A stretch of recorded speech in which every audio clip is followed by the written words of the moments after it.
Now is the time. A time you'll look back on. A time you adopt as inspiration. You will recollect this time. This moment, right now. Motivate yourself towards success. Overcome. Take over. The time is now.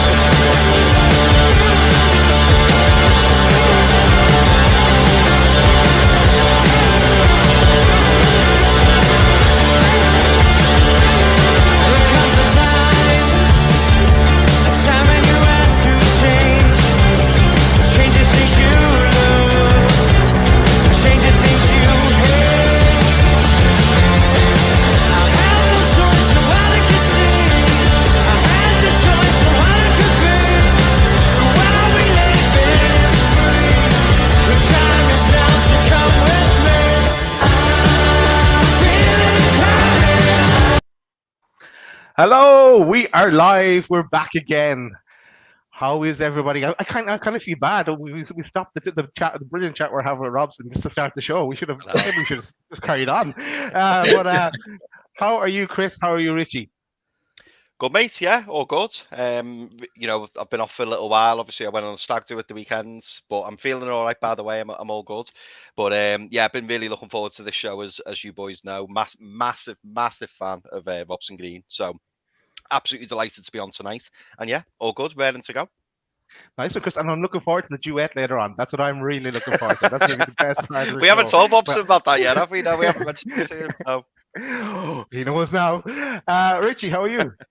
I'm plodding on, mate. I didn't think I was going to make the show. Obviously, you know, I've been in a lot of pain the last few weeks and stuff, but I've dosed myself up on some painkillers and stuff like that, so I can battle through tonight. Well, nice one, Richie. Pain through the pain. Let's get the main man out, though. And I'm not talking about Pete, because Pete will be along shortly. Let's bring out Robson. So, Robson Green, everybody knows who he is. If you don't, he's an actor. He is a presenter. He is a singer. And he's also a Newcastle fan. So, welcome, Robson. Lads, thank you for the build-up. Chris, I admire your taste in men. Richie, man up. And yeah, but thanks for the build-up. But I apologise now for the anticlimax. I've been up since 4 o'clock this morning. I was filming on Bamborough Beach. 4 o'clock this morning. So lads, the wheel is still turning, but the hamster is slowly dying. Oh, I was waiting for that quote, because that's the quote your father used from the show I watched this morning with the Johnny and Sam on Newcastle Fan TV. And Richie has all the time. And Richie's got a hamster wheel behind him, but it's not a hamster, it's a hedgehog. So that's something to keep an eye on. It could start spinning at any time. That's I love it. Popular on the show. I love it. Oh, Chris has disappeared. Look, is he gone? He's back. He's back again. Chris, man, put the 50p in the meter, Chris. No, to get the hamster to turn the wheel to generate electricity. That's all I Funny get. reason why we have one, really. All I get.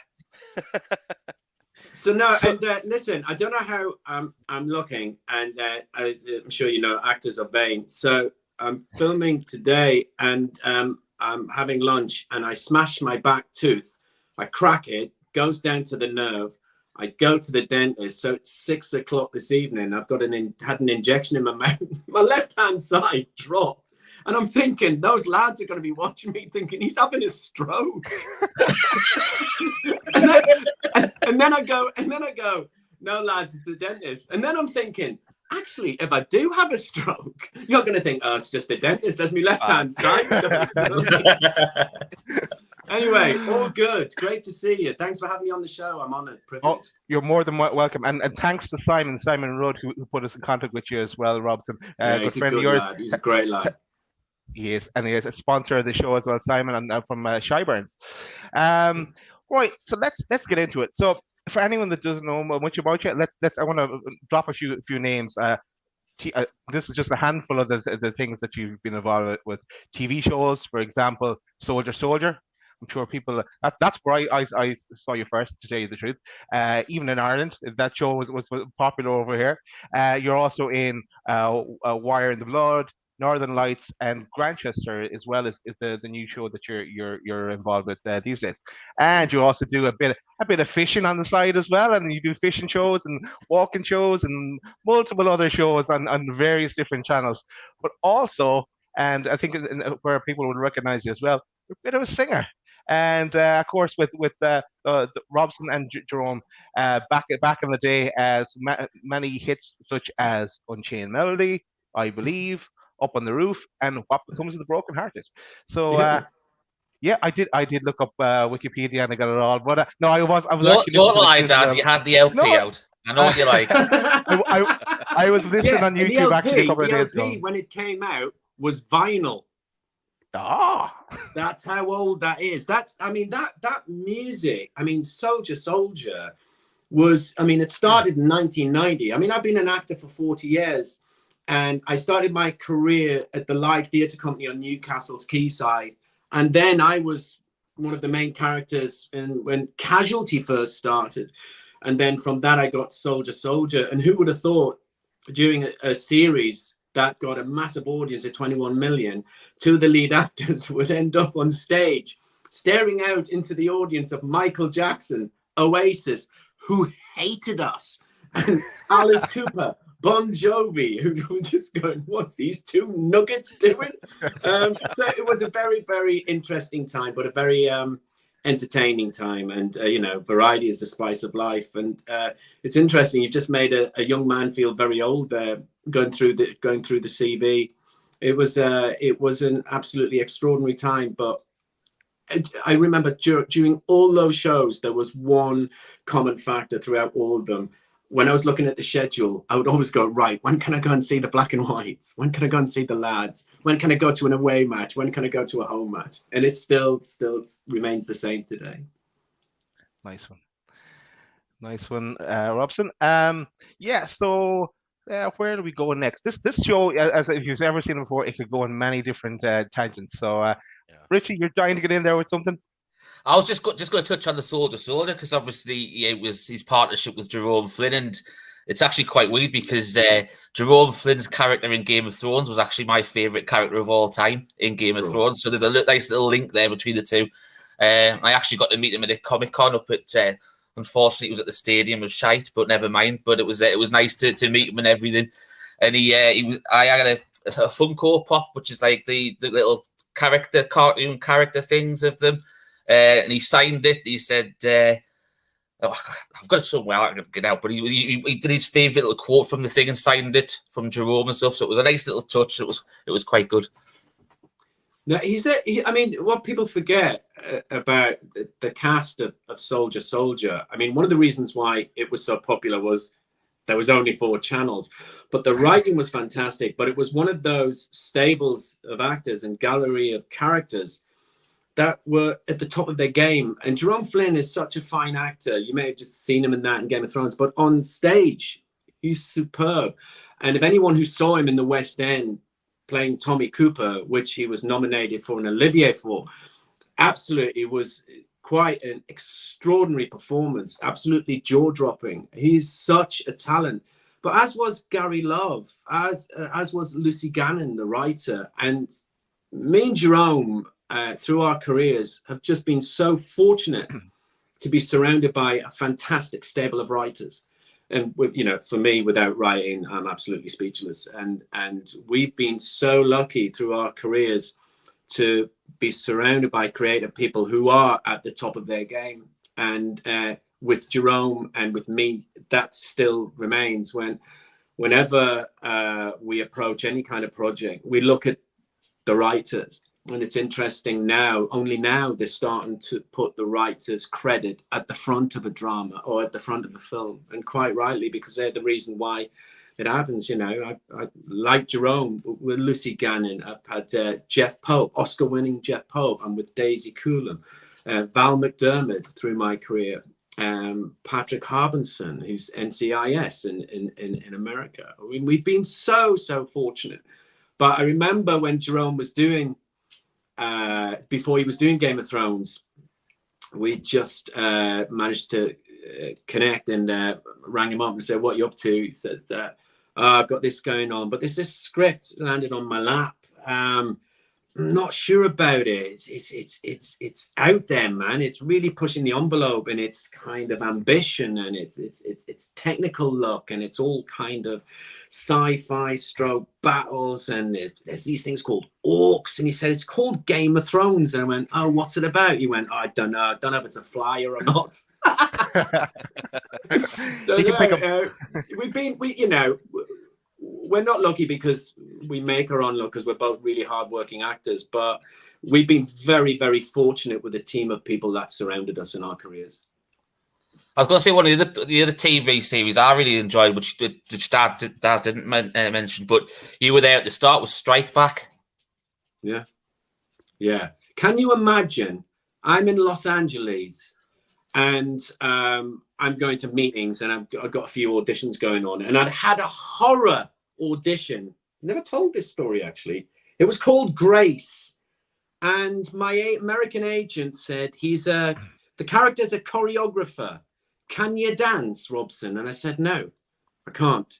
If it's a comedy, I can, but I can't dance. My dancing's ahead of its time. I can cut shapes when I've had a few drinks, but no, it's not for me. She went, actually, dancing isn't important. So I go to the audition in the morning. I don't know if you've seen Fame, but all the people that were there were dressed in lycra. They've got their leg warmers on. They're wrapping their legs around their head. I'm thinking, Jesus, what's going to happen here? And then we started the audition. It was this full-blown dance routine. And it was really a case of spot the odd one out.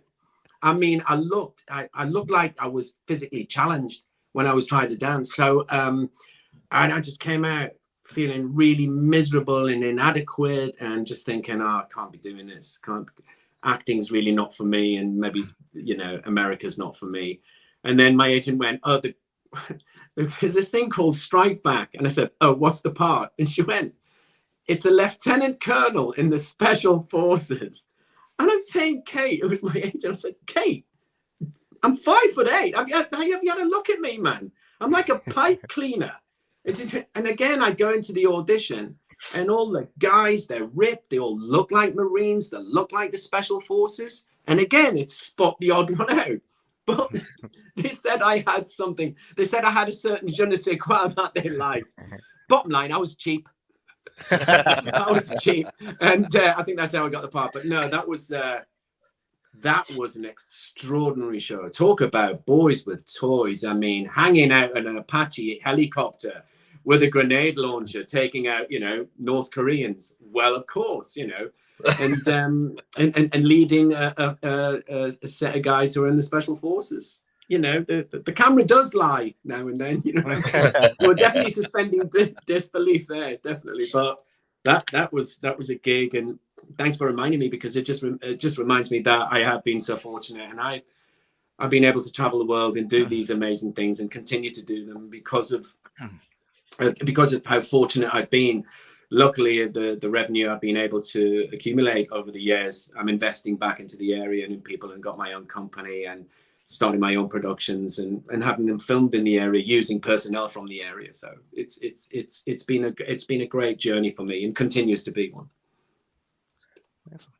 Right, if we move away from the acting for a second, and because I've grabbed loads of pictures, and I thought there might be good talking points. So maybe let's talk about the fishing shows you're doing. And I've noticed there you are with Big Les, and here you are again. And then also you have another friend who likes a bit of fishing, and in the shape of Sam Fender. Tell us more about the fishing shows and your links to the guests you've had on with you. Well, I don't know what you guys, what your thing is, and I know you're passionate football supporters, and I know it's a real addiction for you guys, and sometimes we too much pin our hopes and dreams on it. I certainly do, guilty as charged, but I don't know what you have as your thing, your you time. But certainly when I was growing up, I liked nothing better than standing in a river, casting a fly to a fish. And I've always done it. It's been very, very good for my mental health through the years. And I continue to do it. As when I'm working, I always make sure in the schedule that I have time to go fishing. Because when I think about my career, and what I do, suspending disbelief. I mean, I'm playing a detective at the moment in the 1950s. I'm not a detective. And sometimes I just recognize the absurdity of my job, even though I love it. Sometimes, you know, I'm working out who killed this poor soul in Grantchester, because, you know, we're just faking sincerity in front of the lens. We're telling a story and we're asking the audience to come along with us and asking the audience for an hour to believe that I'm a detective.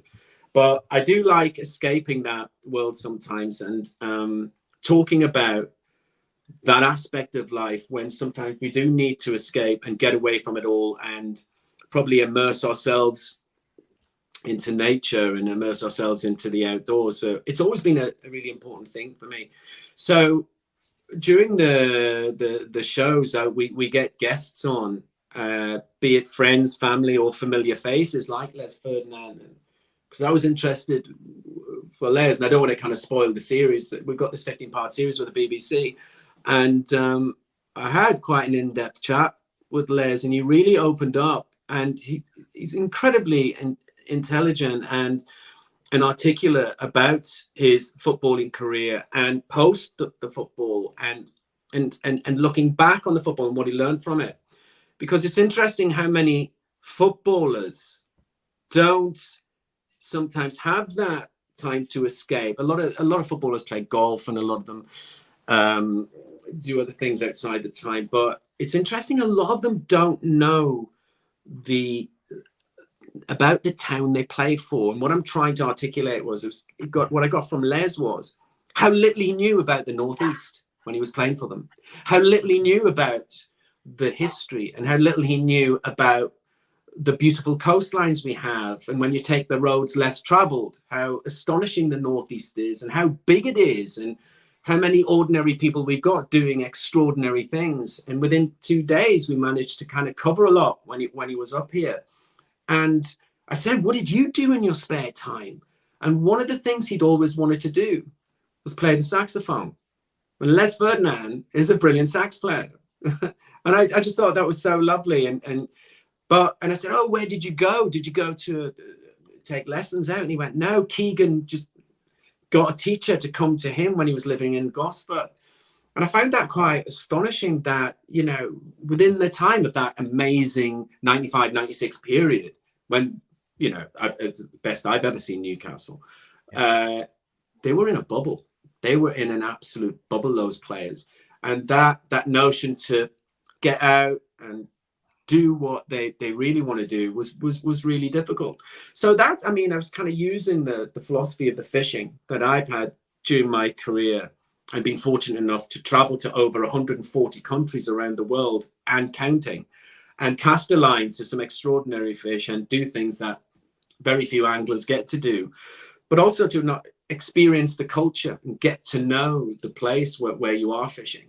And so we've got these great guests, and we were fishing with a blind angler called Wayne Bowden, who had this amazing story. And in this BBC show tomorrow, I'm meeting up with Jill Scott. And before we came on air, I remember telling you that when I meet footballers, I just go to pieces. I mean, the first time I met David Ginola, I don't know if I mentioned, excuse me if I'm boring you, I may have said this before, but first time I met David Ginola, he genuinely was interested in my career and my journey to where I got in acting and stuff, and he was really nice, and I was answering the best way I could, but also be windswept and interested in front of David. Ask him a question. And I just went, David, how are your thighs so big? I was just this horrible pause, and I was just sweating, and I just don't know what it is. I don't know what it is. I don't know if you guys are the same when you meet your heroes or you meet iconic footballers. I don't know. My brain turns to porridge when I meet footballers. And I think it will with Jill Scott tomorrow, because they mean so much to us in the area, and especially my father, who got me into football. I don't think footballers realize the impact sometimes they have on a community, on a culture, on a town, on a city, on its people, and on their hopes and dreams. And we had a nice chat towards the end. There was a really nice summing up that I kind of thanked Les for making my father happy and making his ilk happy and making the likes of my father and the Northeast community really, really happy. Because my father worked underground for most of his life, for 42 years. And in an industry that I don't think was designed for human beings. But football was the time they could all come to the Theatre of Dreams, St. James's Park, and sing and cheer and just see sights that sadly we may never see the likes of again. My dad grew up with Jackie Milburn and Gallagher and the Robledo brothers. Wow, that must have been incredible. He was at Wembley when he saw Newcastle lift the trophy 3 times in a decade. I'm part of a generation that's never seen that. And we all know that feeling. Yeah. But yeah, Robson, I think your next show has to be a show that's solely dedicated to footballers and you interviewing footballers, because watching you squirm would be great TV, I think, for all of us. Yeah, I mean, it's I am part of a generation that's never seen them lift a trophy, but I am going to make a prediction here live on your show. I don't know if you guys know, I'm sure you do, that the last time Newcastle United won the league was 1926. So I think Newcastle United are going to win the league in 2026. 100-year gap. I just think I don't know. The stars are going to be aligned in 2026. Call me a pessimist, but I still think there's a lot of work to do. But I think 2026 is there's something, I don't know. There's something about it. 1926, 2026. Got my sights set on that. Yeah, as I've mentioned before many a time, one of the funniest things I saw on the back of a 12-year-old kid when he was walking up the stairs on his black and white top, it wasn't Shearer that he had written on the back. It wasn't Ferdinand. It wasn't Espria. It was, I hope we win something before I die. And I think, and I really share that, joking aside, I really do share that. Yeah, absolutely. As we started to get into the football talk, so let's go focus on who would you class as your all-time favorite player, and from the past and currently in the current squad. Well, I don't know. It's like you guys, my first introduction to the Theatre of Dreams at St. James's Park was the 21st of August, 1971, when Malcolm MacDonald made his debut for Newcastle United, and he scored a hat-trick. And the abiding memory I have of that game was his speed. He was like a gazelle. I mean, he just was a superstar. And I think he was one of the first superstars in football. And the chant that happened, Super Mac. And then, this is true, a week later, my primary school, Dudley Primary School in Northumberland, he opened a laundrette over the road. As footballers did then. They opened laundrettes in supermarkets. I don't know if they still do, but he did. He opened the laundrette, and that was a big thing. We can wash our clothes at last. Yeah, we'll be clean.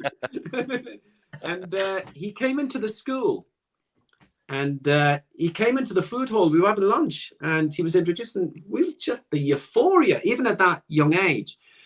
What the image that was in front of us was of a superhero. And they still remain that today. So he was my favorite player because he came up and sat next to me. And me, and there was Paul Story, and there was Alan Wardle. And I don't know if I'm sure you know the football. It was Andrew Sinton. He was in my class as well. Andrew Sinton played for Spurs, played for England, great left winger. And we were eating our lunch, and he went to me, "Eat your peas. They're very good for you." So, mate, I was just, Mum, get me loads of peas. I'm just on a diet of peas and peas and peas. My God, if anybody lit a match in our house, I'd be off like a Polaris missile, I tell you, once he told me to eat all my peas. But he was my favourite player for many reasons. But again, back to what I said before, he just made people happy. He entertained people. And when MacDonald played, it was pure theatre. And when he was there with Terry Hibbert crossing the ball and John Tudor alongside him, Paddy Howard and Irvin Natras, Alan Kennedy, what a team. What a team. Again, the likes of which I've yet to see again. But yeah, he was my favorite player. And favorite player today, I think it's just the romantic in me coming out because of his story. And I was guilty as charged, like most Newcastle fans, Joe Linton. I just love his story. I think he's shown us he's triumphed over adversity, not of his own making, but of our making.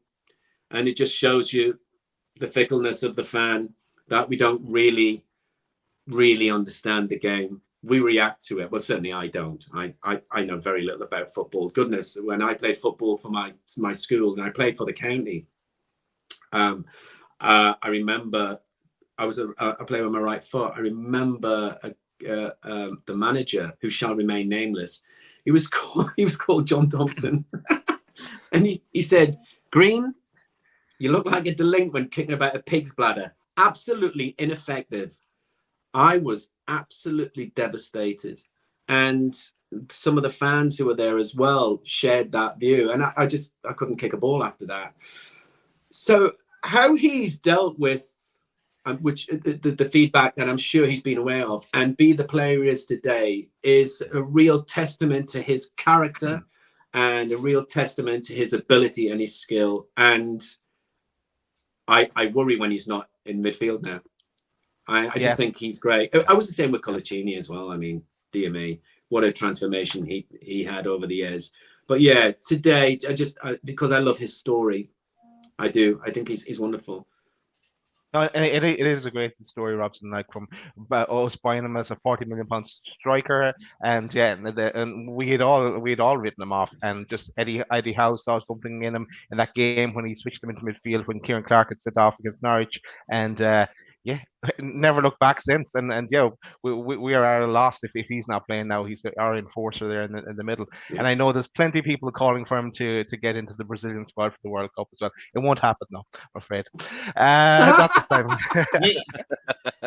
Daz, tell him the backstory. Go on, tell him the backstory. No, there's a bit of a backstory. Yes, on my behalf, one of the lads here on the channel made a bet on my behalf that he'd get that I would get a tattoo of Joe Linton if he would get player of the season, and then which he did.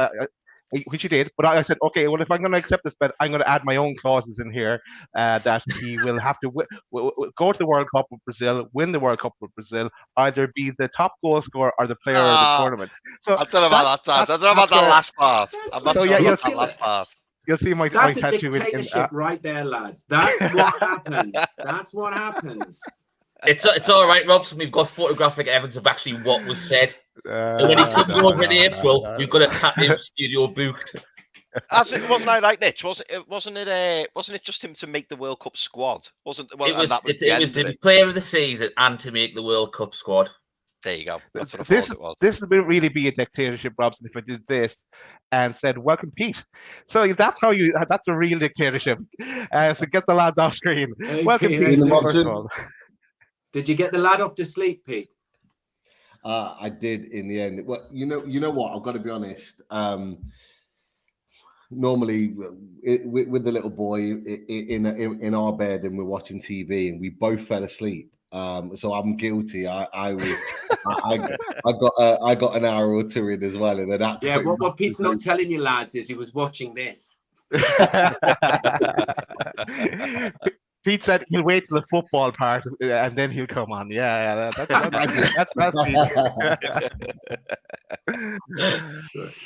so we're just talking about Joe Linton, Pete, and how Joe Linton is Robson's favorite player in the current squad based on his story, his background story. But should we go to a viewer's question? Chris, I think you're on questions. Just to break it as where we are. Yeah, absolutely, mate. We've got loads of really good questions and some comments. Actually, believe it or not, Robson, there's a lot of people here who either met you or have worked with you, or there's all little comments in the chat. So I'll have to throw these up. But I'll start with a question first of all. And the first question would be, seeing as we're on football, and it's from Russell Thompson, and he says, a question for Robson: who would be your dream signing in January? Well, it's a great question, but I don't know enough about who's available in what department we need, because I think we are an evolving team. I think we need one more midfielder. Wilson keeps getting injured. He's not getting any younger. It's a difficult one to answer, and I'll maybe be able to answer it in November or December, because by then we'll know, as will Eddie, what departments need filling. But I think we need a Messi, we need a Ronaldo, we need to play the beautiful game again like we did in 95 and 96. So we need that sense of belief in each other. We need a team that has shorthand, and I just think that's missing at the moment. So I think the philosophy of looking at new signings maybe this is not too healthy a one, because at the moment, let's look at the assets we've got and let's look at when they work at their best, and let's create a shorthand with their team. And I think that's the plan that's in place. Not to buy too quickly, not to panic. I think Isaac, if that second goal against Liverpool had have been, given, wow, what would that have done to his confidence? But I think he's a real star in the making. I think he has the self-belief, as have all the team. I hope Sean Longstaff gets a bit more self-belief, and like the great teams when you watch them. When Newcastle was at their best, they kind of knew where the players were. They didn't have to look or telegraph the pass. It was instant. It was quick. There was a shorthand there. They all knew each other. There was a cohesion, and therefore that's why they were so devastating during that time. And with the investment we have now, with the planning we have in place, I think there are good times ahead. So I'm not one to go, let's sign another player. Let's have a look at the assets we've got and then look at which department needs strengthening. But I do think we need another midfielder, an extra forward. And I just think we need to give the fans a bit of hope when we look at our bench. When you look at all the benches of all the great teams, when you look at the bench, sometimes you go, okay. When you get picked for the school team. You get picked for the school team, and there's like three of you left. And there was me, Tommy Thorne. It was me and Tommy Thorne always left, and we were useless. We were absolutely useless when we were young. And it's like, we need like I was telling the lads earlier, Pete, that I had the pleasure of spending time with Andy Sinton. He was in my class, Andrew Sinton, at school, and he's now with QPR in the management team there. And we just need more of that on the bench. We need more kind of reassurance on the bench. But I don't know, maybe you could tell me what you're looking at to strengthen in terms of defense and everything. I think it's looking pretty good. We just need them to get to know each other and get to know their shorthand and their timing.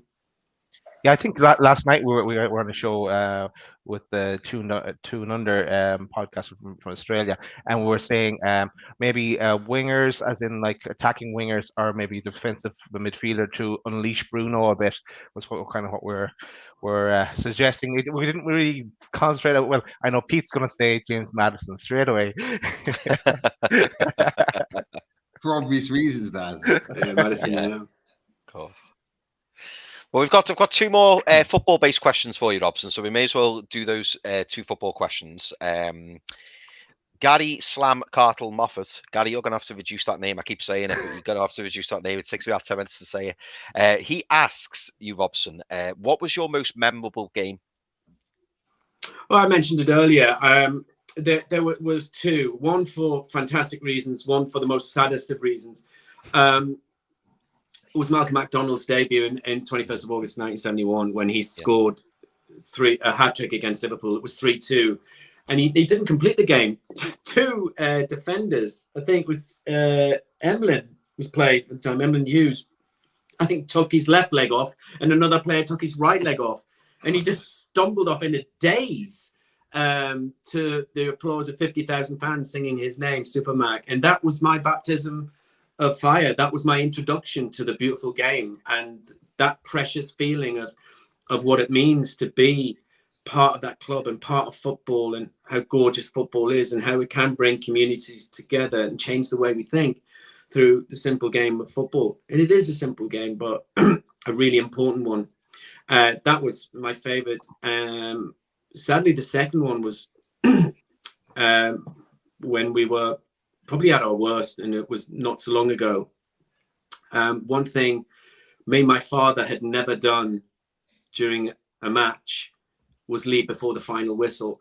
And at a game against Man City, we'd had enough. And that was really sad because my father and his ilk, you know, spent hard-earned money to come and watch that team, and they didn't care. And you can blame the manager and blame the players, but what was on display was nothing short of a disgrace. And we left during the final whistle, and I thought, oh my gosh, have I lost that precious thing that has been a constant in my life, you know? Luckily, we're back in there, and it was great. But yeah, they were the two memorable games that really, really stand out. Definitely. It's funny you mentioned Man City, actually, because that was going to be my next question, and this question comes from Billy Trey, who is a friend of the channel.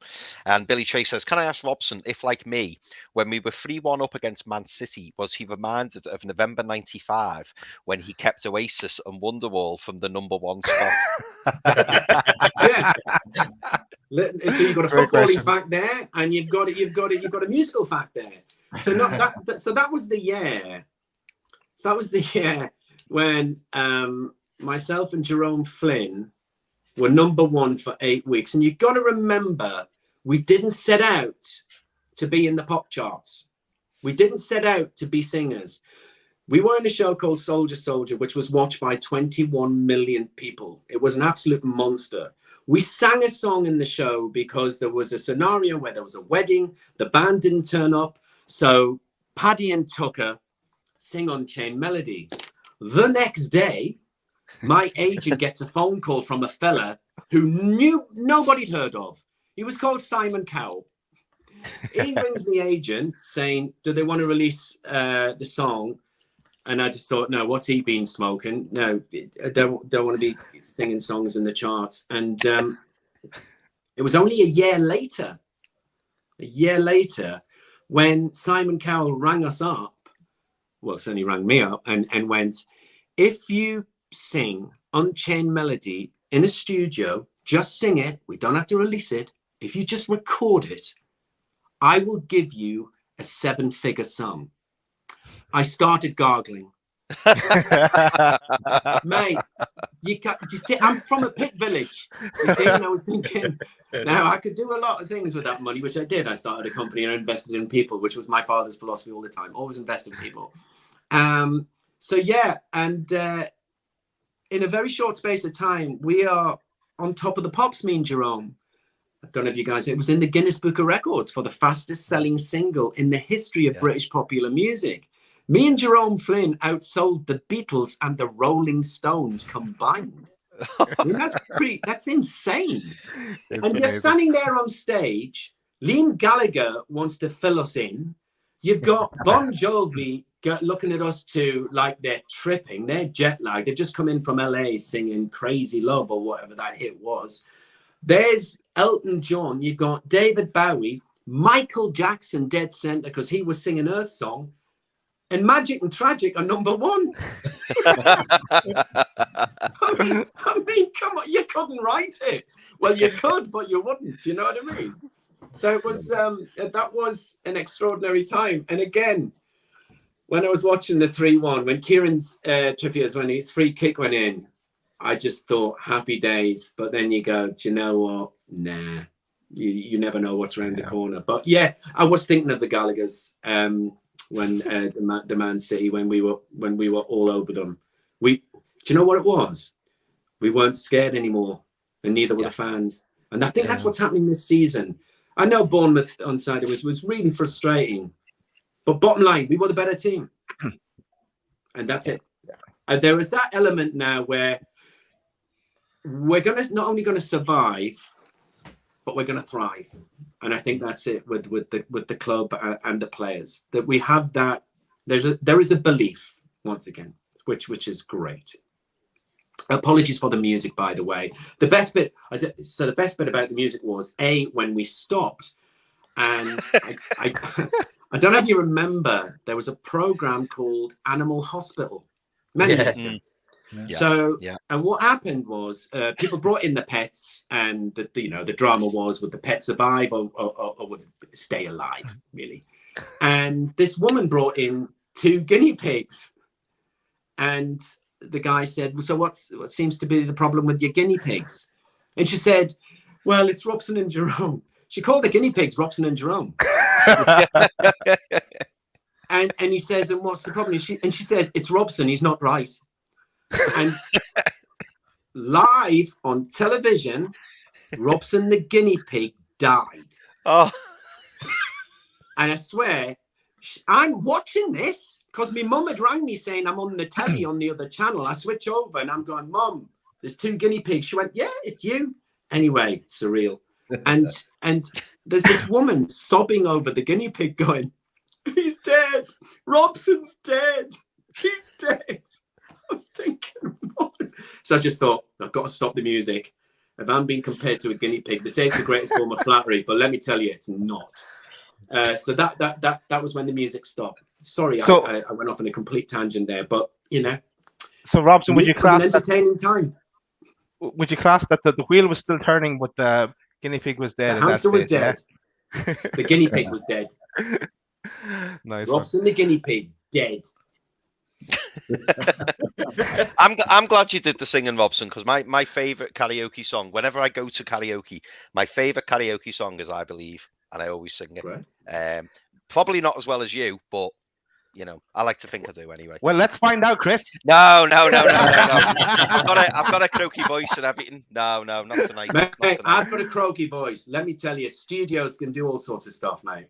No, I am a trained singer. Another musical fact.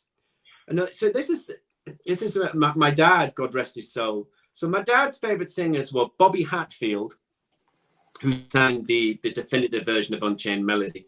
It's great history about that song. Unchained Melody was sung in the 30s by a guy called Al Hibbler in a film called Unchained. That's where the song comes from. And Al Hibbler was a black blind singer who was nominated for an Oscar. First black singer to be nominated for an Oscar in America. And I think Al Hibbler's version is quite extraordinary. Bobby Hatfield's version is off the scale, and stayed at #1 in America for like 14 weeks. And then when we were asked to sing another song after Unchained Melody's success, I just remember one of my father's favorite singers was Frankie Lane. Don't know if you guys remember Champion the Wonder Horse. He sang Champion the Wonder Horse. Look at you, you're too young, lads. But he also sang I Believe, and it was #1 in America for 18 weeks. Wow. And me and Jerome went all gospel with it, and we actually recorded it in Harlem, in New York, with the Harlem Gospel Choir, and that was pretty extraordinary.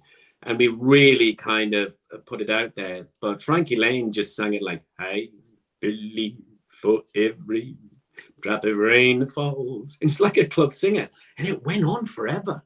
But for some reason, it caught the Americans' imagination and stayed at #1 for 18 weeks. And I think it's still the longest record that's remained at #1 in American history.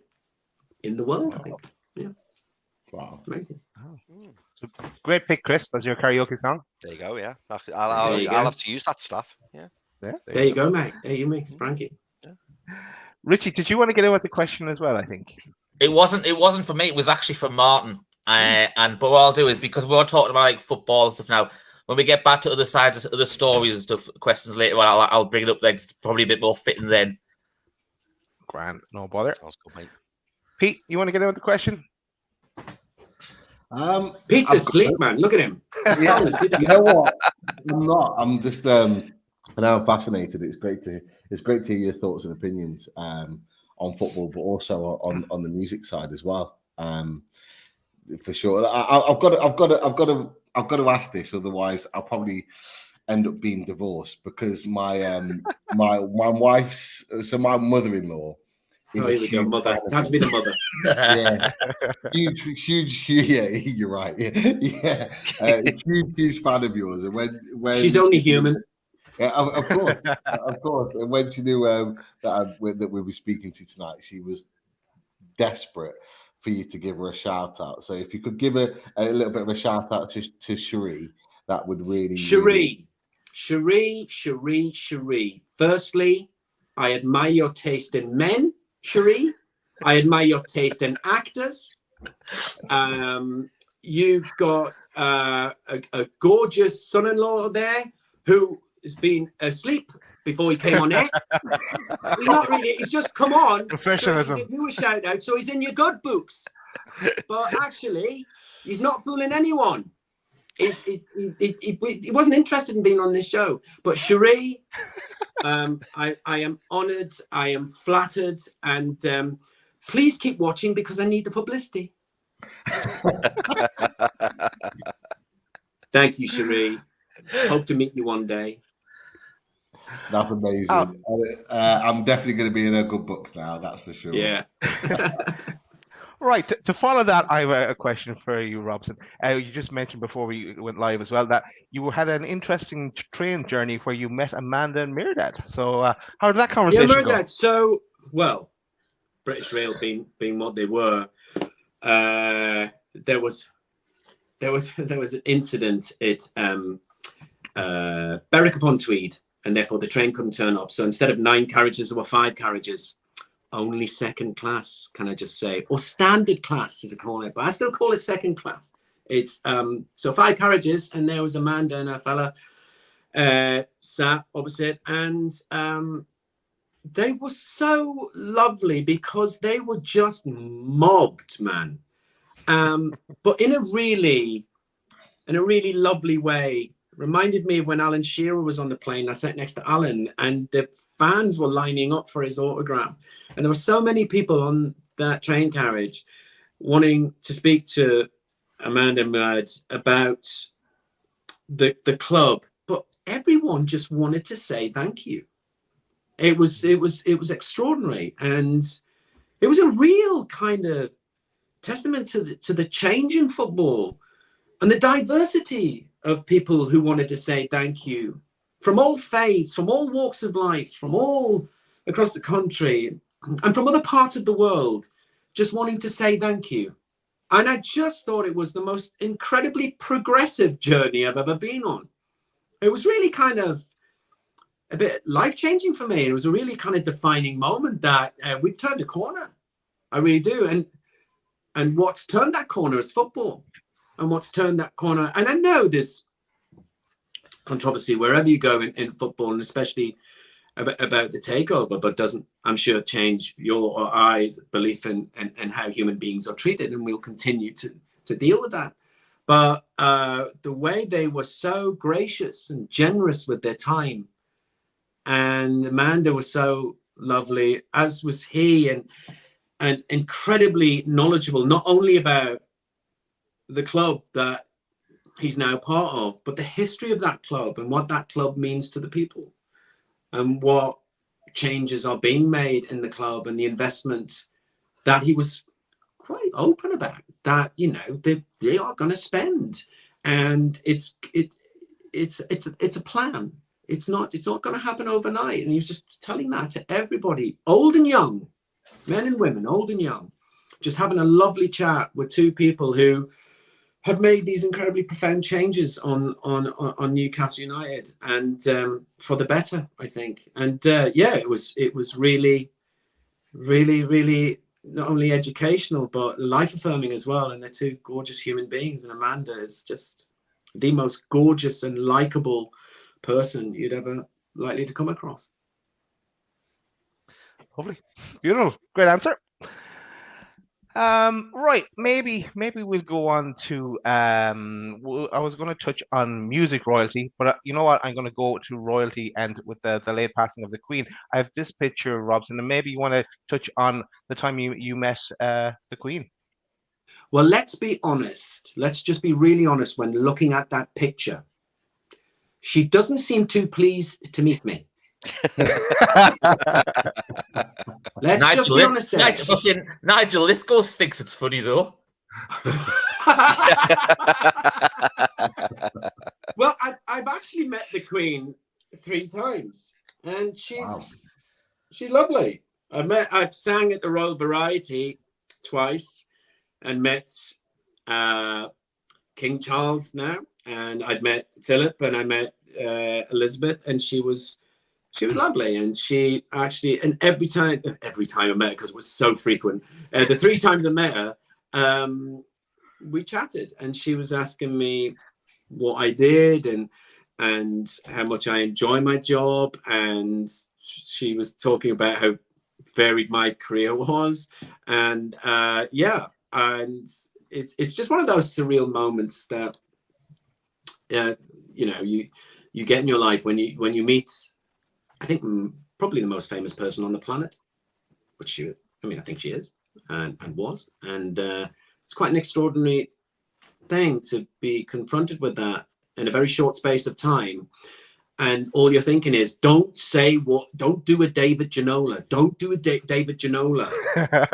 Don't say to the Queen, so you've been busy. Do you know what I mean? Pete, you weren't here when I was the first thing I ever said to David Ginola was, how are your thighs so big? It's the only thing I could think of. And the first time I met Alan Shearer, again, he was so nice to me about, I was doing a show called Grafters, and Shearer was a fan of the show. He liked it. And we were just chatting about it. And no word of a lie, on my lap, I had one of the episodes of Grafters that I started with Steve Tompkinson and written by Michael Chaplin. And there was a scene where we talk about Newcastle and Beardsley, and Shearer was in, and would you sign it? And he signed it, and he was really nice. And again, he was talking to me about my career. And again, I'm just thinking, say something, be windswept and interesting in front of Alan. Ask him a question that's going to be really thought-provoking. So I said, so Alan, you have to play football? That was it. But again, I go to jelly when I talk to footballers. But the Queen was lovely, and I was honoured and privileged to meet her. And there's something incredibly, and always has been incredibly dignified about Her Majesty. Whatever your stance is on the royal family and the part they play in culturally and economically, which is always good to debate, but she was an incredibly dignified woman, was always dignified, and again a constant in all of our lives. And my mum was so proud that I met her as well. The Queen was there in all her finery. My mum wore a gold lame dress. Wow, she stood out in the crowd. My mum, bless her. Oh, fantastic. Well, we will revert back to football again in a second, but let's go to music royalty now. And I'm going to use one of your pictures, Richie, because I want to talk about Sam Fender and your friendship with Sam. So what's happening here? Well, doesn't life does taking some funny directions? So Sam, very few people know this. Sam Fender's guilty pleasure is extreme fishing with Robson Green. Yeah, I know that. Growing up, he loved the show. It was, I don't know when you guys did, when you had your spare time. In his spare time, he'd watch DVDs and repeats of Extreme Fishing with Robson Green. Anyway, Hypersonic Missiles album had just come out, and his manager Owen Davies contacted me, and I knew Sam's music. I knew it. I was very aware of it, and Sam's a poet, so I loved his music. And Owen said he's a huge fan. I went, no. He said, would you take him fishing?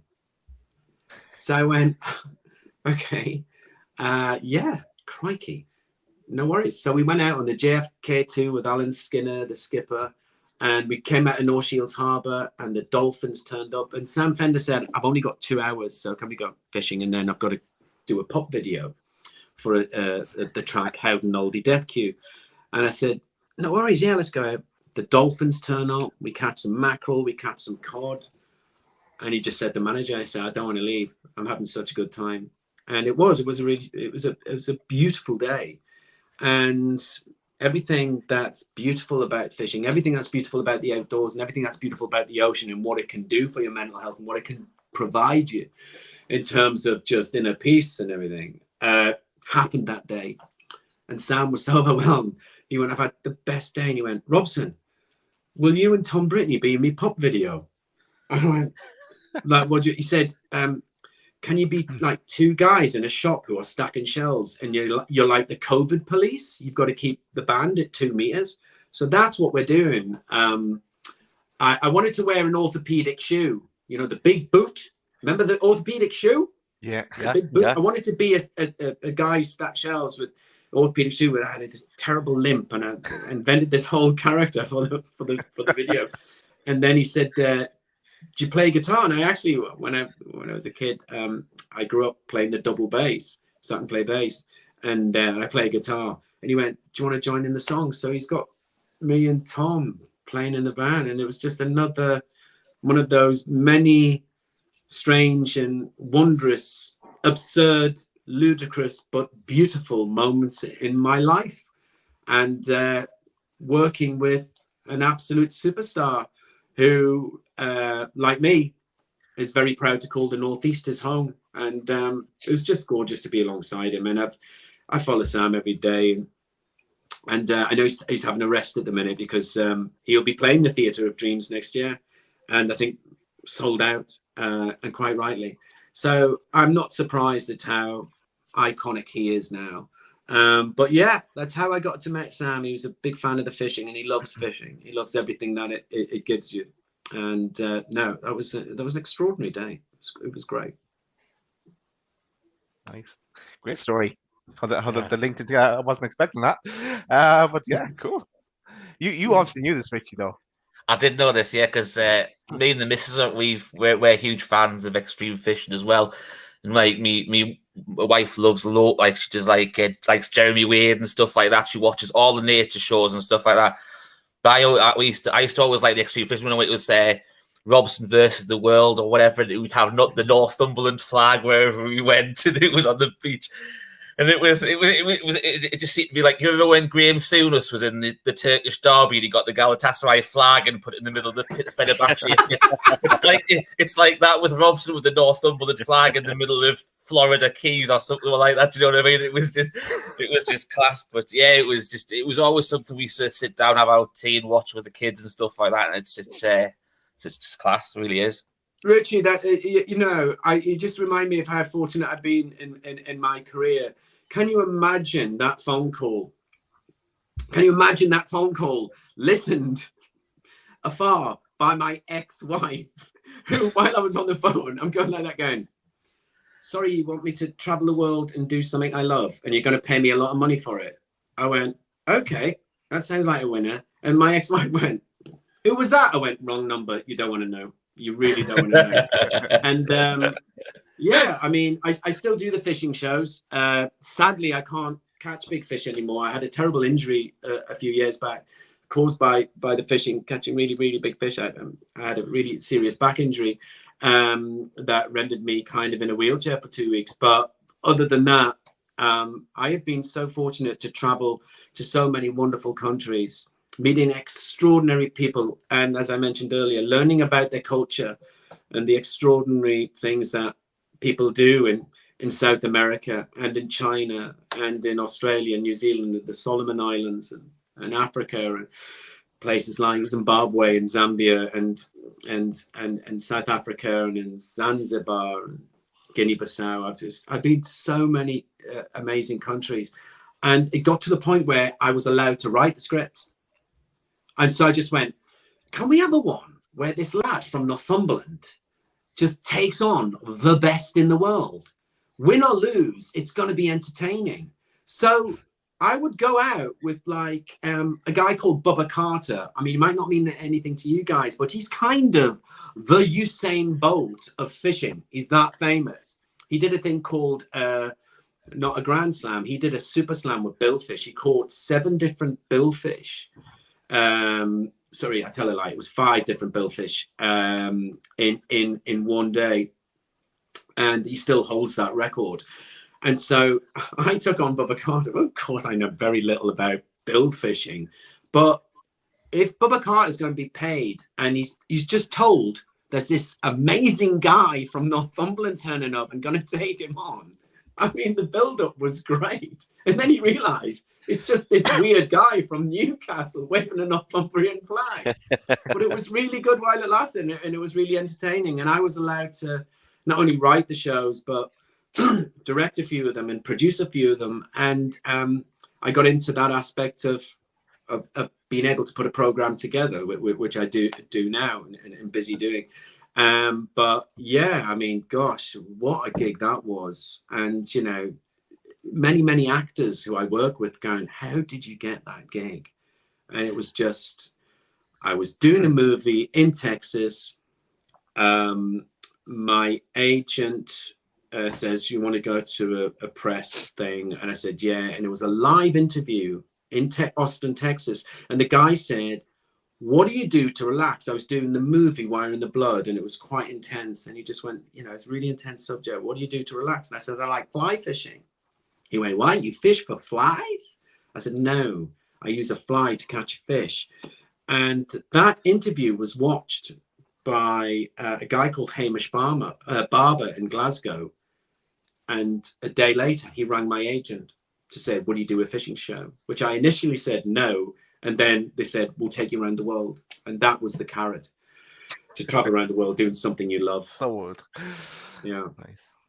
It's funny you mentioned that you don't do the extreme fishing. Daz, I sent you another picture as well, if you want to bring it up, Yes, because I have it here, Ricky. it's actually quite weird, because we actually were in the same little village in Scotland about a week or so apart this year, Robson. And that's Granton and Spey. Yeah, I know Granton and Spey. I went past the shop. I remember that lovely lady, because I was in the fishing shop opposite the road getting the flies. Well, we were actually there the week before for our wedding anniversary. So, and I was thinking, I wonder what he's doing up there. 'Cause it was around the time you were we were trying to get you on in the summer, but Simon said you were working, and this is when it dropped. So, I presume you were up there on the Spey doing some fly fishing of some sort. Well, no, I'm still doing fishing shows, but I'm doing this show for ITV. My back's a lot better, and I'm fit enough to actually do it now. Because spey casting is quite a ballistic action, like, you know, any kind of sport, but it's a very ballistic action. And if you're doing it, you know, you're doing about 10,000 casts a day, kind of gets to you after a while. But so I'm doing a show with the lovely actor Jim Murray, and it's called Robson and Jim's Fly Fishing Adventures. We did one in Iceland that was a real hit on ITV, and they recommissioned us to do take fly fishing to the big 4 rivers in Scotland. We do the River Tyne, which is a real kind of showcase of the beautiful, and we go from source to sea, and we go down to Wales as well, and we ended up on the mighty Spey, which was the cradle of spey casting, where, you know, the birthplace of fly fishing. And you can't do a fly fishing adventure without going to the River Spey. So we went to Grandtown, we did a bit of filming on the street, we went to the shop there, and this lovely lady said, if you give me a photo, I'll give you a sandwich. So that's what happened. No brainer. No brainer. I say, I'm cheap. I'm very cheap. Well, next time you go up, unfortunately, you won't be able to go. She actually had to close the shop down due to utilities going up and stuff, so she had to close the shop, unfortunately. She what? She's had to close her shop down due to all of the prices rising and everything. That's a true story. Yeah, true story. Richie, that's a really true story, but that's really sad. Yeah. I know it is. That's such a downer, Richie. Sorry, mate. Especially after you taking a free sandwich from her. At least you got a dream of meeting you beforehand, though, mate. Yeah, but also, I got a sandwich out of it, Richie. Robson, I have a quick question for you. Right, hypothetical situation. Ant and Deck get on the phone and say, would you consider going on I'm a Celebrity, Get Me Out Here? What would you say? I've been asked probably 11 times to do that. So take a wild guess at what my answer was. We'll see you on the show this year. No, mate. No. No, There it was are probably certain along the lines things of I what can Simon and Cowell can't said do. to him. You know, there are certain things. There's something about reality television. There's certain elements of reality television that are undignified. Don't get me wrong. It has its place, and I'm not dissing it. It's a monster of a show, and those two guys are my heroes. They are fantastic. And I tell you what, Declan is a fine actor. I don't know if you ever saw Declan in they did a version of The Likely Lads. I don't know if you saw that one. And it was the episode when James Bolam and who played the other actor, man? Rodney Bewes. And Declan played the Rodney Bewes character.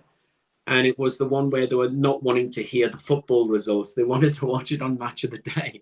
So they don't want to hear anybody hear the results like we do in Newcastle, you know. And Declan was astonishing. He's a brilliant actor. Really brilliant actor. It's not really, I'm going around about of saying they're really nice, but I'm not going to be on the show. That's what I'm trying to say here. But no, I couldn't. There's something, you know, I draw the line at eating a kangaroo's willy. Sorry. I was going to say, Robson, if they rang up and said what Simon Cowell said to you about 7 figures, might you rethink it? May I be there tomorrow? We'll give you a free sandwich. Anyone of those. Money corrupts the mind. And if they add a sandwich into that, mate. Quality. Chris, I think you have a few comments and questions. Yeah. So we've got before you go, Robson. I want to put all these comments up because people have put in comments, you know, about when they've met you, when they've seen you, and stuff like that. But before we do that, while we were still touching on the fishing subject, Yano asks, "What is the biggest fish you've ever caught?" The biggest fish I've ever caught was off Ascension Island. And it wasn't a species we were after. We were after tunas, huge. I don't know if you know, Ascension Islands in South Atlantic. And it was a stop-off point for the Falklands, but it was actually quite an active island during the war in 1982. But it's also an American spy base. So there is an exclusion zone around the island. So there's no pressure on the water. So it is probably the best place to go fishing in the world. So I cast a line for a tuna, and the rod bends. It's a big rod. I got one of these enormous brass reels on with 35-pound tension going that way. And this creature on the end of it, we all thought initially it was going to be a world record tuna. And it was a 1,300-pound 6-gill shark. Wow. And I mentioned earlier I had a back injury, and that's what caused the back injury. And they say all comedy comes out of tragedy, because when my 2 discs ruptured, when I was trying to get it above water, and it was only as it came to the surface, as my 2 discs ruptured, I farted. and it's in the show. It's in the show. It is the loudest explosion you ever hear. And there was a guy holding on to me. I cleared the deck. I tell you, if anybody lit a cigarette or anything, I would have taken off like a Polaris missile. I would. There would have been an explosion on the deck. And then shortly after that, my back went and my career journey changed dramatically. But in answer to the question, the biggest fish was a 1,300-pound 6-gill shark. There you go.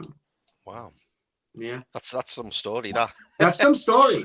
Yeah, you didn't think there was, you know, I was breaking wind in that story, but I was. Martin Owen asks you, Robson, where is your favourite place to fish in the northeast? In the northeast, it's right in my doorstep.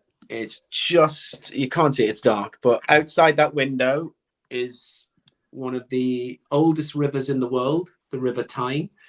I'm very fortunate enough to live on the banks of that river. And when I say it's on my doorstep, it's 10 yards from my back door.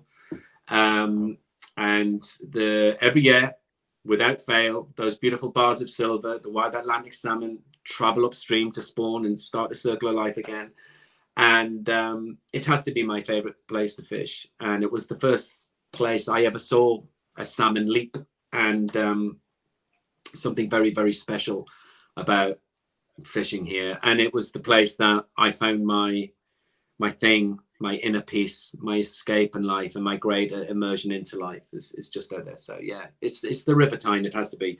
I fished Cuba, I fished the Fraser, I fished the Amazon, I fished the Mekong River, I fished the Nile. I've been so fortunate to fish rivers all over the world, but nothing compares to that beautiful waterway outside my window.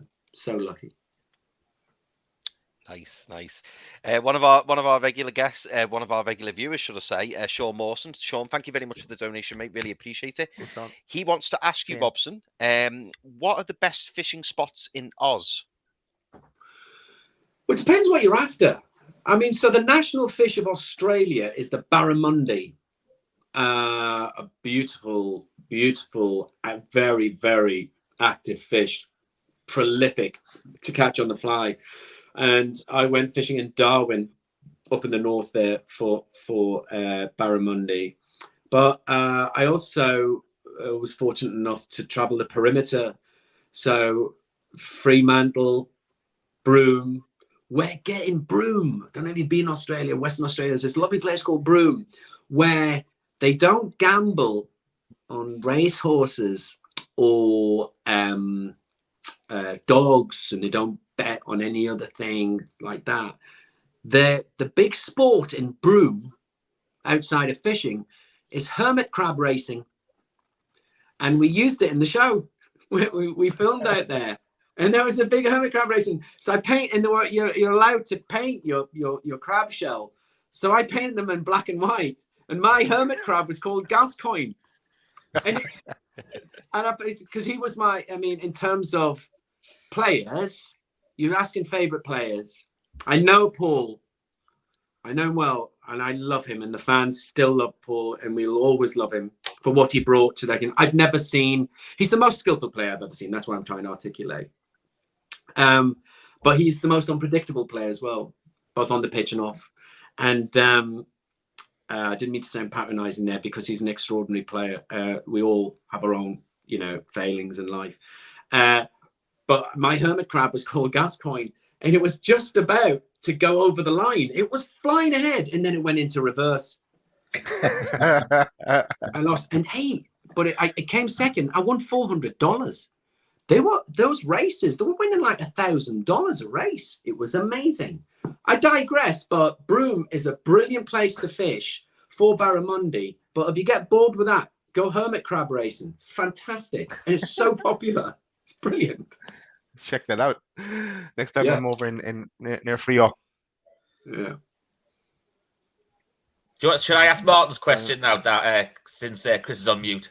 Yeah, go for it, mate. Yeah. Go for it. Right. I don't know whether this story's true, but Martin says it is.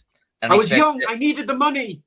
Well, you were very young on this one, but I don't think you were working at the time. It was when you were at school, actually. So he says, ask Robson the story about him being bullied in school and his dad headbutting the other father and throwing him in a bin. So, these teeth in my face, they're not real. They're all false. I was terribly, I was attacked at school by a person who shall remain nameless. And he decided to rearrange my face, and I was very young at the time, and it was a severe. It wasn't so much bullying; it was grievous bodily harm, actually. But it was quite a dark story. But so my dad was a lion. My dad was the hardest man in the village, and he was called Robson Green, and he was a big guy. He was a miner. He was a deputy. He gets wind of this story that I had to go to the dental hospital to get all kind of reconstructive surgery on my mouth and stuff. And anyway, he was mad, and he was like a lion. Obviously, he couldn't do anything to the lad that caused this injury to my face. So he went and beat his dad up and folded him up in a dustbin and put the lid on. Love My it. dad Love got it. into trouble. So it was great. It was great. Yeah, I love that story. Yeah, I was terribly bullied at school. Terribly bullied. But who's laughing now? Yeah. You know what I'm saying? Definitely. Yeah, nice Yes, one. indeed. The Indeed. last laugh. Yeah. Sorry, Chris. I think you're not on mute anymore. Yeah. No, I'm not, mate. I'm not. Apologies. No, I'm not. I'm not. So, have we got time for a few more questions and a few more comments, Robson? Is that Yeah, okay? go on. A few more comments. What people are commenting on me. People, yeah, people. Well, it's not really a question. It's well, people are, you know, saying that they've seen you and they've met you, and I don't know whether it'll recall anything, but it's not a question as such. But I'll read out a few. So Andrew DB says, "All right, lads. Hello, Robson. I was an extra in Wire in the Blood, and I shared the scene with you. Happy memories. Great actor. Great series. Also love the Tales of Northumberland. Superb." So that comes from Andrew DB. So fond memories Yeah, for I mean, Andrew. Wire in the Blood was it really got me on the radar of America, and it was a really kind of dark subject, adaptations of Val McDermid's books, and I don't know, it was just one of those shows that just resonated, and it was just that the right kind of production value at the right time. America love it. America loves a good serial killing story. It does. America loves nutters, doesn't it? It loves crazy people. And so it did really well and got me to Los Angeles, got me an American agent. And then, through those jobs, I was able to become economically stable, create a film company. And here I am now co-producing Tales from Northumberland, making factual shows where I can invite heroes of mine like Les Ferdinand, meeting Jill Scott tomorrow, and Sam Fender, and just doing stuff that means something not only to me but the people involved in it as well, and hopefully that'll resonate not only in front of the camera but behind it as well, and hopefully the audience will like it. But yeah, Wire in the Blood was amazing. And Tales from Northumberland is just, I love showcasing the Northeast. It's such an extraordinary place with a really rich history, and even though a lot of the industries have gone that made this area famous, the sense of identity, belief, and sense of place is as strong as ever. It's a great place to be, and Tales from Northumberland, I was able to showcase it. Tim C says, Robson, can you remember Harry Parker, my father-in-law from Swans? Yeah, he was in. So I was at, my gosh, the World's a Village. Of course, I remember Harry. Harry was in the drawing office. So I was one of the last apprentices to go to Swan Hunter. So before I was an actor, I was a singer, and before I was a singer, I was a draftsman at Swan Hunters. I was part of the naval architecture team, and I worked in hull design. So, and Harry was in the design team in the office, and he was a lovely guy, lovely guy. I don't know if Harry's still about, but if he is, hi Harry. If he's not, hi Harry. Yeah, he's a lovely guy. Hey, Harry. Geordie Tune for Life says, Robson Green, can you remember the Sancaster family from your days in Greenland, Dudley? I'm a Sancaster, but I'm their cousin, so not guilty. No, so he was called Michael Sancaster. And get this, I don't know if you guys had nicknames at school, but this is how I'm 100% certain it's Michael Sancaster, and he lived in Green Lane, and his nickname, ready? Snadge. His nickname was Snadge. Michael Sancaster. We had strange nicknames in the village. There was a guy called Paul Taylor, and his nickname was Bananas. And there was one guy, and I don't even remember. Do they still at school? Do they still have the knit nurses? Do you remember when you were at school and you used to come round and check if you had knits? Do you remember, like hair lice? Yeah, Not anymore. Do you remember? Yeah, they don't anymore now. There was one poor lad. I'm not going to tell you his name because it scarred him for life. But his nickname was Dickie Thorne because he had hair lice. And you know, when they checked you, they gave you the form. So as soon as the lad came into the class with a form, he had Dickies. So, there was a lovely friend of mine called Dickie Thorne. So there was me, Dickie Thorne, Snadge and Bananas. That was our gang. Michael Sancaster, wherever you are, whatever you're doing, I hope you're well, mate. A big love to you. Wow. Quality. Daniel Kane says, I was on Soldier Soldier. No, you weren't, Daniel. No, you weren't. He says, I was on Soldier Soldier with Mr. Green in Series 3 in the church in Muster, Oxford Barracks when Oh my Paddy gosh, was wonderful. chucked into the pool and I was the 10-year-old laughing at him. I loved that programme growing up. Yeah, I mean, again, in a lot of my during my career, I've managed to travel the world. So, don't know if you know that Soldier Soldier started. It wasn't called Soldier Soldier. It was called Army Wives, and the central characters were the three female characters: Rosie Rowell, Holly Ed, and it was Leslie Vicarage, and who are fantastic. But it seemed as the first series was going on of Army Wives, they really liked the way the men related to each other when men are in a collective and then are sent to an alien land abroad and having to, fire in anger and live in fear outside their hinterland and outside of what they find comfortable. And again, written by Lucy Gannon. And so it took us all over the world. Suddenly we were in Birmingham. We didn't know it was going to go again. And then they took us to Hong Kong and it became a hit. And then we went to New Zealand, Australia. And then we went to Germany. We'd go to Wildenrath and Laarbruch and Munster. This is a really beautiful Bavarian area. Munster is stunning. I loved it. Loved everything about it. And again, it was just that time when people ask me, what's been your favorite show or what's been your favorite time?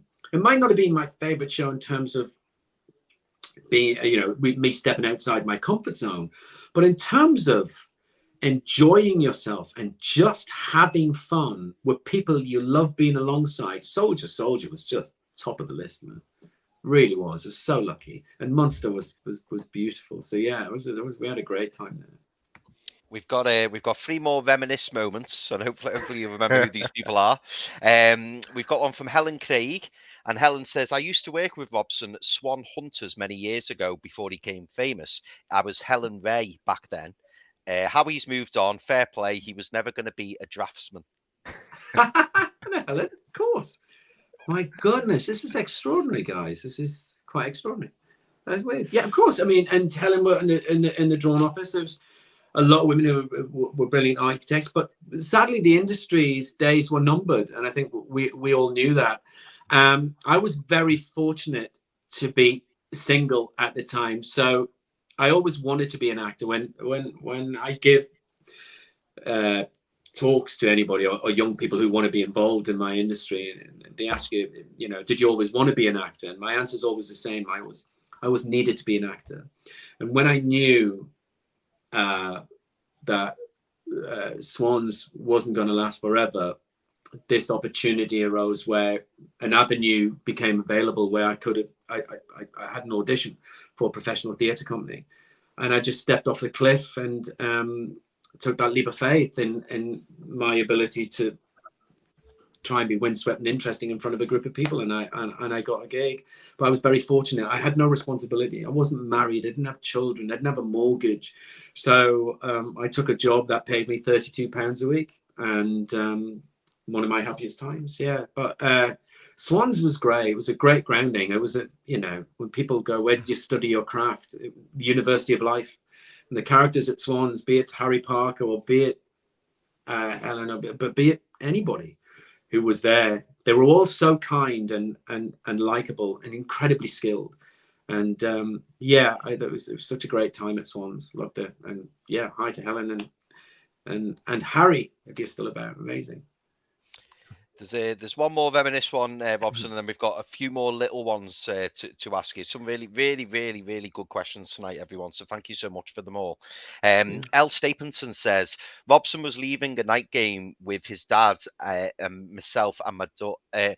Robson was leaving a night game with his dad, and me, and my daughter were behind near Old Eldon Square. And she said, "It's Robson Green," and he turned round and shushed her with a smile, and it absolutely made her night. Yeah. Well, I was with my dad, Robson Green, as well. And do you know what? I don't do the hospitality. I've had a season ticket for 51 years. And I was in the Milburn stand with my dad. And then there was 4 of us in the Gallagher Inn exhibition stand. And it's a great view. And I like it with the fans. I like being with the fans who've seen a lot more than I have and lived through a lot more than I have. There's a lot of times I can't get to games because of work, but I'll get to see the game. Wherever I am, I'll listen to it on the radio or watch it on TV or wherever. I never miss a game. And good times with my dad, man. Good times. And we followed them. I don't know if you remember when we beat Antwerp 5-0. European tour. My dad, we went there and there was a sweep and my dad put down 5-0. Ridiculous score. And he made I think he made 600 quid that night. It was great. 5-0 win. And it was glorious. But yeah, well, whoever that young lady is and whatever you're doing now, thank you for that. It's lovely. Right, I've got 3 very short questions for you, Robson, because I'm conscious of your time. But Lisa Mole asks, so the first of the 3, where were you when you found out about the takeover? And more importantly, actually, when did you find out about the takeover? Because we've had numerous guests on the show, you know, like Pete Graves and Keith Downey and people like that, and they've said that they kind of knew about the takeover in the days before it was actually announced. But did you know about it before? And where were you when you found out? I'd love to say, you know, I've got contacts and stuff. No, I haven't got any of that. Yeah, I rang Amanda. I mean, no, I was doing Grantchester.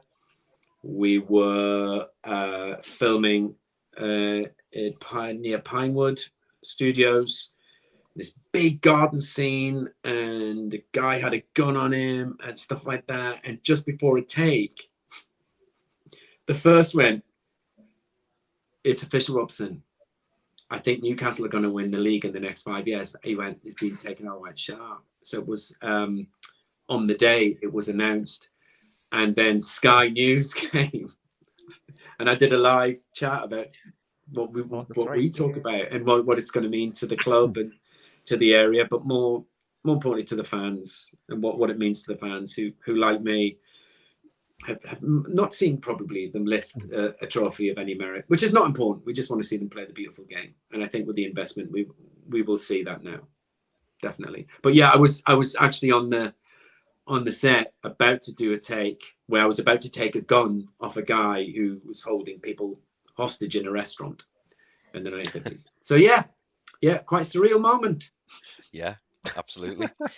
This is a really good question from Tim C. He says, are there any parts that you turned down and you now have regrets about? Yeah. There was a great series written by Russell T. Davies called Bob and Rose. Russell's fantastic, an amazing writer, one of the best in the world. And he offered me Bob and Rose. And it was between that and something else. Because there's something else was linked to my production company, I had to kind of go with that because I've got to stick with my philosophy of investing in the area and doing that. But it went on to be what it was. It was a massive hit. And Alan Davies played the part, and he got the BAFTA, as did the whole show, as did everything about it. It just won awards, but it wasn't about the awards. It was just a fantastic series. And also I turned down a William Friedkin film. William Friedkin, I don't know if you know, a movie called The Exorcist or The French Connection. He directed those, and I was offered the part in a movie called The Hunted out in America. And I turned it down because I felt at that time family were more important, which they are to some extent. But looking back, I should have done it. That's a regret, but we live with failure, and failure is just an event. It's not a person. So yeah, those 2 jobs. Yeah, definitely. Yeah. And the final question for you, Robson. And I left this. How much money do you earn? Not enough. Not enough. Lisa Mole. We pay him nothing. Yeah, no, I don't get any. Lisa Mole asks, and this could be the hardest question of all: would you swap all of your success in showbiz to play for Newcastle United? Yeah. God, yeah. But it would never happen because, as I said earlier on, that footballing coach, Green, you look like a delinquent kicking a pig's bladder. Absolutely ineffective. You play football with a confidence that is wholly unwarranted. That's kind of my legacy of football. But yeah, we all wanted to be footballers. We all wanted to grace that turf. But yeah, I'd much rather be involved. I'd love to. I mean, I don't know what footballers have said to you, because it's something I want to ask Jill tomorrow. I don't know if you think this is a legitimate question. When footballers are playing football, have you ever had a footballer say, when I'm playing football, I really, really enjoy it. I am genuinely happy. I am loving it. Or is it such a high stressed environment, especially playing for Newcastle? I don't know what I'm trying to say here, but are they? Do you think they really enjoy it? Makes them kind of genuinely happy? I don't know. Is that a legitimate question to ask Jill when she was playing that match? When she was playing that match, when she was playing those games in the finals of the World Cup and European Cup and all those games that England lost, but it was all part of the journey to this destination this year. Just wonder if it is, were you able to take stock and go, wow, I love this. I love what I'm doing, just taking in the atmosphere. Or are they so hell-bent on tactics, getting the ball and taking on the opposition? They've got so many things to think about. They're not actually thinking about the moment and being in the present. It's a strange one. I don't know. What do you think? Is that a legitimate question to ask Jill tomorrow? Yeah, I think it is. They do normally kind of answer. I know when people have asked that kind of question before, they've kind of said that maybe they're talking about their achievements or whatever, and they tend to say that it's only when they retire they look back on their career then and how lucky they were and the moments that they lived through. But probably when they're actually living in it, they don't get to enjoy it as much because the pressure environment. But it'd be interesting to see your answer. We'll have to stay tuned for that. I'd like to hear your answer. Yeah. Brilliant. Cool. So that's all the questions. Thanks, Chris, for those questions. I think it's probably time to leave it there. Pete, any question? Last final question for you? Maybe even a football one.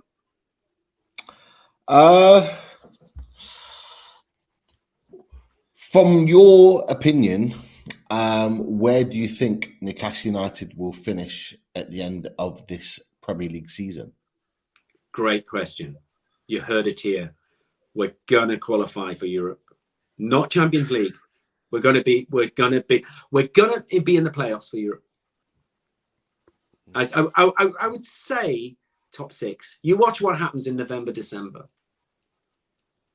We're being good. We've not been bad. We've been the best team sometimes.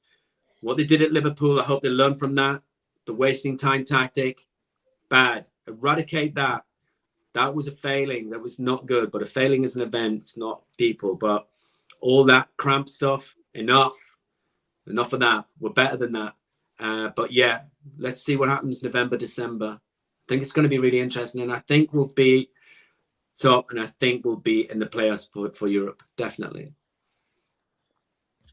Lovely. We look forward to that. Who can argue? Good times, lads. With yourself, Pete, Robson. Pete, you might not have been on at the time, but Robson's also predicted that Newcastle will win the Premier League in 2026 because it's the 100 years since they last won the Football League title. There you go. It's possible. I don't know. There's something about that date. There's something in the air, and the stars will be aligned during that season. You watch. Anyway, let's reconvene in 26.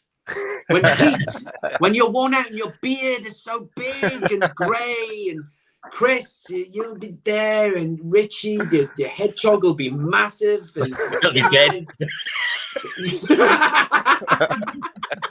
The wheel will be still spinning though, Richie. Hey, listen, guys, I've got to shoot, but thank you so much. What a treat! Thank you so much. Yeah, thanks for coming on, Robson. Much appreciated. It's been our pleasure, mate. Thanks to Simon for putting us in touch with you as well. But it's been a pleasure, Robson. Thanks for answering all our questions and all the viewers' questions as well. And we will look forward to welcoming you back maybe even before 2026. You never know. I was going to say, Let's look at it has to be. It has to be before 2026. Yeah, it's been a it'd be fantastic chat tonight. It's got to be before then. So we'll sort it out when we're in Europe lads. at the end of this season. When we're in Europe, Robson. Yeah, there you go. Watch it on. Yeah, let's all go. Let's all meet up and let's go. It'd be great. Even better. Even better. I'd love that. Robson, thanks a million. We'll see you Guys, later. take care. Chris, take care. Pete, take care. Richie, take Pleasure. care. Cheers, Robson. Much appreciated, mate. Cheers, man. Okay. No, that was Robson. What a guy. Excellent. Answered anything we threw at him. We threw in football, fishing, drama, everything. So yeah, a bit of everything for everybody. I want to round up before we kind of maybe give a summary before we run out the show. Just want to go through the sponsors. And then actually, if you haven't done so already, make sure you hit that like button. And if you haven't subscribed, hit the subscribe button if you're new to the channel or you're watching this back. Well, a shout out to shybarnes.com and especially to Simon. We know the range that Simon does already, but thanks to Simon again for putting us in touch with Robson. And yeah, the range that Simon has: hats, t-shirts, hoodies, and the loaded t-shirt, obviously, which is great if you ever want to go fishing as well. Perfect for attire. And there's the loaded version there's the away day version as well. So check that out. Also, shout out to Pins and Prints and the range that Dean has available there. And shout out to, and I saw him in the chat area, to Martin from Machine House and the range that Marty has available. And I've said it before and I'll say it again. I must get that new t-shirt picture and put it up here as well, Martin. And also a shout out to the Geordie Rise and the go check out the merch that Dean has there as well. And there's Brett, or Oogie, as we know him, modeling the t-shirt there. And yeah, that's a quick shout out to the sponsors. Anything else you want to touch on before we round out the show? It was really great for Robson to come on. It's kept it really entertaining for the last hour and a half. Exactly. I'm just glad that Robson allowed me to keep my marriage for another couple of years. So yeah, I'm buzzing. I'm just paying for a new kitchen, so at least I'm not going to pay for any divorce papers. Thank you, Robson. Tick. That's Valentine's Day sorted for you, Pete. Already early doors. But that's it, everyone. Thanks for everyone for joining and listening in, and thanks for your questions. Thanks to Roy for the donation to the channel as well. Also, lad, just to let you know, Roy got his t-shirt. Yes. He got his t-shirt off Simon. Lovely. Perfect. Nice one, Simon. Eventually got to Norway. Simon sorted it out. Nice one as always. But that's it. We'll be back soon. We have to plan a few shows, but we will be back soon. So keep an eye out from us. Eddie, how.